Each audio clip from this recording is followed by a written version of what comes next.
The film opens in a diner. A scene of blood and scattered bodies.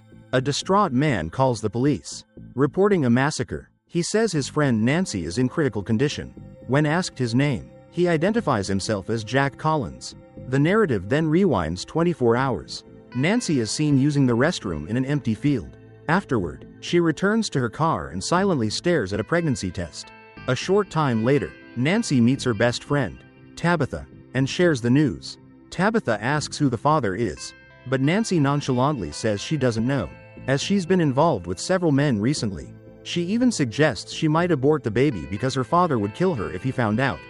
Nancy then changes into her waitress uniform and heads to work, but her car suddenly breaks down.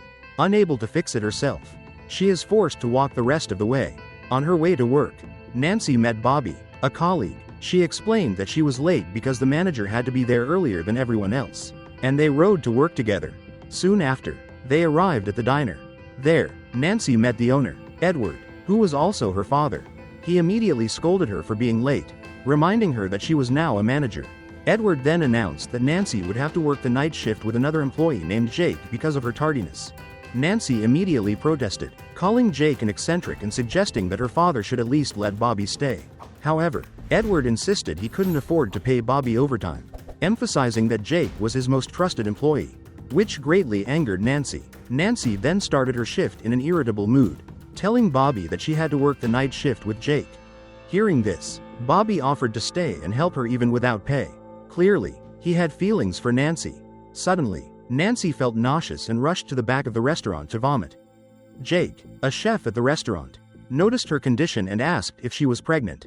Before Nancy could answer, Edward appeared and asked why she was vomiting. Jake quickly defended Nancy, explaining that it was due to some spoiled meat he had accidentally left in the refrigerator. Jake then wished the owner good luck on his date that evening. Later that afternoon, an employee named Petty accidentally spilled water on the floor and quickly apologized. He had Down syndrome, so Nancy didn't scold him too harshly. Shortly afterward, she noticed a group of unruly teenagers on motorcycles arriving outside the restaurant. Nancy immediately went outside to confront them, but they not only insulted her but also threw an animal carcass at her. In anger, Nancy told them to leave and return to the restaurant, nearly slipping on the wet, slippery floor. At this point, she lost her temper and severely scolded Petty for not cleaning up quickly enough, and he could only bow his head and apologize. Before things could calm down, the situation worsened when the group of teenagers returned, this time wearing scary masks. Nancy asked them to leave, but they insisted on being served, even placing the animal carcass on the table. Nancy called the police and reported the incident, but Jake realized the call wasn't connected and it was all a scare tactic she had created. Frightened, the teenagers finally left, although one of them threatened to return later. Afterwards, Nancy gathered all the staff, including Bobby, Petty, Jake, Jake's best friend Co-op, and another person. She reminded them that despite her young age, she was still the manager and everyone had to respect her decisions. However, Jake showed no respect for her, claiming that Nancy only got her position because her father owned the diner. That remark angered Nancy so much that she immediately announced she was firing Jake. Shocked, Jake protested, arguing that she had no right to make such a decision, but Nancy insisted he leave the restaurant. Ultimately, Jake had no choice but to comply and leave. After that incident, Bobby constantly showed concern and asked if Nancy was okay, even offering to stay and work the night shift with her after Jake was fired. However, Nancy became irritable, saying that even though Bobby was a good person, he could never be with her. She even rudely berated him in front of the customers. That evening, as the day shift ended and all the staff left, Nancy remained. She said goodbye to Bobby, even though he was still upset about what had happened. As darkness fell, Nancy was alone in the diner, beginning her lonely night shift. She called her father and informed him that she had fired Jake for his disrespectful behavior. Edward was displeased and said he would handle things the next day. After the call, Nancy turned up the music, switched on the disco lights, and began dancing, enjoying the moment of freedom without a care in the world. Unbeknownst to her, someone was watching her every move from outside. Suddenly, Nancy felt unwell and vomited onto the floor. A moment later, while cleaning up, she heard loud banging coming from the walls of the shop. It was the same group of masked teenagers from earlier. Nancy used the loudspeaker to threaten to call the police again, but this time the threat had no effect. In a panic, she quickly locked the door and actually called the police. Nancy frantically explained the situation, but the operator said all units were busy and they would send someone as soon as possible. This made Nancy even more anxious. And worse, the call was abruptly cut off. In her terror, Nancy watched the teenagers become more aggressive and begin to try to break inside. She grabbed a knife to defend herself and tried to find a hiding place. In that moment, Nancy accidentally saw the carcass of the animal she had thrown away earlier. Just then, all the lights in the cafe went out, plunging her into a state of extreme panic. She desperately searched her bag for her phone but couldn't find it. At that moment, police sirens blared. Nancy then opened the door for a police chief to enter and frantically recounted how a group of teenagers had terrorized her, even cutting off the cafe's power. However, when the officer switched the lights back on, they immediately came back on. He conducted a thorough search but found no one. The officer called the station to report that a group of children had harassed Nancy but fled as soon as he arrived, and he decided to stay for a while to ensure her safety. Nancy then made coffee for the officer, but she seemed annoyed by his overly nonchalant attitude and scrutinizing gaze. She continued to explain that the teenagers had arrived on motorcycles and repeatedly banged on the cafe's windows. Hearing the detail about the motorcycles, the officer finally became concerned and immediately escorted Nancy to his car. Here, he claimed he had just witnessed the most brutal massacre in town, and the perpetrators had been seen fleeing on a motorcycle. Suddenly, the sound of a motorcycle echoed, drawing the officer's attention, unaware that a masked assailant was attacking from behind. At that moment, Nancy panicked and ran into the shed, witnessing the sheriff being brutally murdered by the assailants, with fatal blows to the head. Nancy also managed to catch a glimpse of a masked figure lurking outside the window, filling her with terror. Just then, Bobby unexpectedly appeared outside the shop, causing Nancy to rush towards him and quickly pull him inside. She used Bobby's phone to call her father, but he didn't answer. Shortly afterward, the rioters stormed in, forcing them both to hide in the kitchen area. Unfortunately, Bobby accidentally made a noise, immediately attracting the attention of the attackers.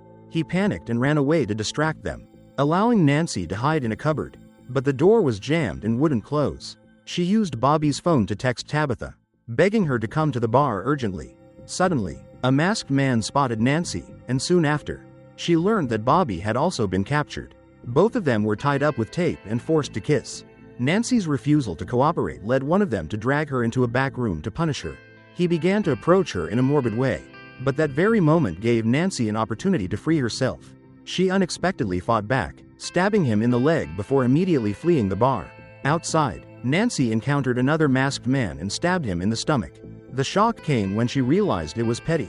Immediately afterward, other masked men, including Bobby, rushed out to help Petty, and one of them removed his mask, revealing his identity as Co-op. Nancy was stunned to realize that those who had been terrorizing her all night were none other than her own employees. The film then shifts to a flashback to the moment immediately after Jake was fired by Nancy. Jake begged Nancy not to fire him, saying he had bills to pay monthly and needed prescription medication. But Nancy showed no concern, coldly replying that he should think about that before insulting her. Cornered, Jake had no choice but to leave the restaurant. He sat in his car, frustrated, realizing he couldn't buy the drugs because he hadn't paid his debts for 3 months. Jack called relatives for help, but they all refused. When Petey's shift ended, the two brothers went home together and stopped by a drug dealer's place. The dealer refused to hand over the drugs without money, but Jake pulled out his gun and threatened him, forcing him to hand over the drugs before leaving. On the way home, in a euphoric state, Jake told Petty that the drugs helped him cope with the traumas that had plagued him his whole life. He also mentioned his big plans for the restaurant that he intended to discuss with Edward and his disbelief that Nancy had fired him so easily. Shortly after, Jake spotted a group of troublemakers gathered around a campfire at the edge of the woods and asked Petty to pull over. The two brothers approached, and the teenagers quickly recognized them as former employees of the diner. Jake said he no longer worked there and began small talk with them. However, the conversation quickly took a turn when Jake blamed the teenagers for his dismissal that day. One of them became aggressive, but Jake immediately stabbed him in the stomach. He then pulled out his gun and threatened the others, forcing them to kneel. Jake handed the gun to Petty and ordered them to pull the trigger if they moved, then turned and stabbed the ringleader several more times. He turned up the country music loudly and forced the remaining teenagers to dance like fools. They were reluctant and tried to resist, so Jake asked his brother to shoot one of them. When Petty hesitated, Jake pulled the trigger himself but discovered the gun was out of ammunition. In a fit of rage, Jake attacked and strangled the teenager to death. After that incident, Petty sat sobbing in the car, while Jack berated him and blamed everything on his brother. He kicked Petty out of the car, gave him a mask, and ordered him to wait for him at the diner. In another scene, Co-op and Bobby are drinking together, and Bobby confesses his feelings for Nancy. Just then, Jake, wearing a mask, scares them both. He shows off his motorcycles and invites them for a ride. When asked where they came from, Jake explains that he and Petty stole them from a group of troublemakers. Meanwhile, Petty is at the diner and sees Nancy talking on the phone with Mr. Edward. Elsewhere, Jake gives his friends some creepy masks and says he has an idea. Soon after, the three arrive at the diner and encounter Petty again. They begin to terrorize Nancy by banging on the windows and walls of the diner. When she calls the police, Bobby suggests they stop the prank because Nancy looks genuinely frightened. However, Jake insisted that she was faking it, just like earlier that day, and then turned off the lights to scare her even more. When the police officer appeared, the group immediately retreated and hid in the shed. Jake ordered Co-op and Petty to drive their motorbike around to the other side of the shop and wait for the signal to act. They followed along while the anxious police officer tried to get Nancy into his car. At that moment, Co-op revved the engine, and Jake took advantage of the distraction to attack the officer. Nancy panicked and ran away. Meanwhile, Jake furiously beat the officer repeatedly until he died. Witnessing this, Bobby couldn't bear it any longer, removed his mask, and pretended he had just arrived on his bike. Nancy pulled him inside the bar, while Co-op was shocked to realize they had just killed a police officer. Jake immediately reassured her that he did it for Co-op, as Coop's fingerprints were all over the scene. Jake then urged Co-op to find and kill Nancy and Bobby, otherwise they would all go to jail.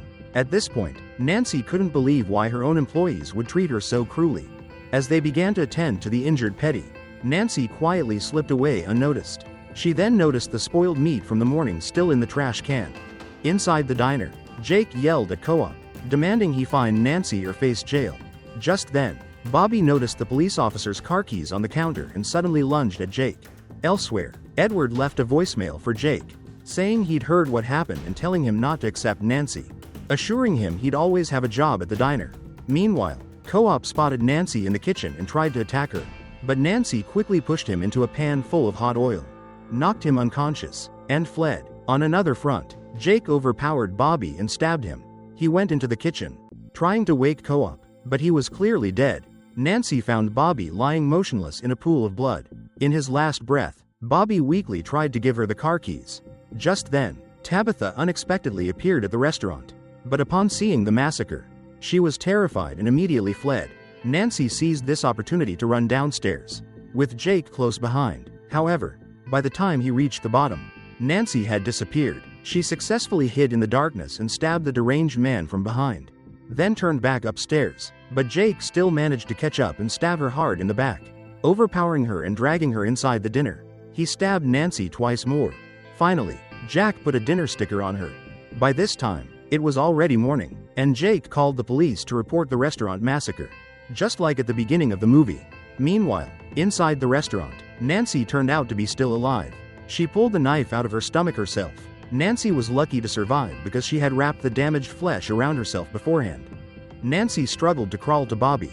She admitted that at the party at Max's house, they were both so drunk they couldn't remember anything and had a moment of intimacy, something Bobby had long been unsure about.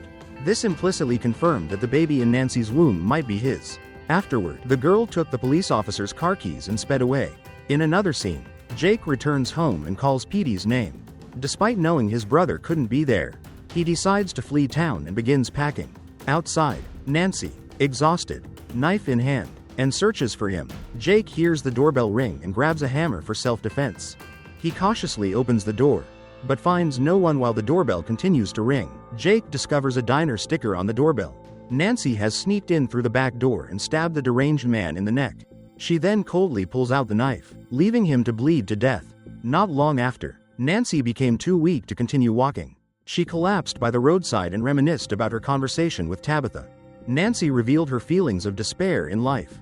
Despite being only 20 years old, she had once wanted to do so many things, but now her pregnancy left her with no meaning in anything. In the final scene, Nancy is found by her father in a state of despair. He reassures her that the ambulance will arrive soon. Nancy tries to speak, but due to exhaustion, she can only whisper, "My baby." The movie ends here. Thanks for watching and see you in the next video.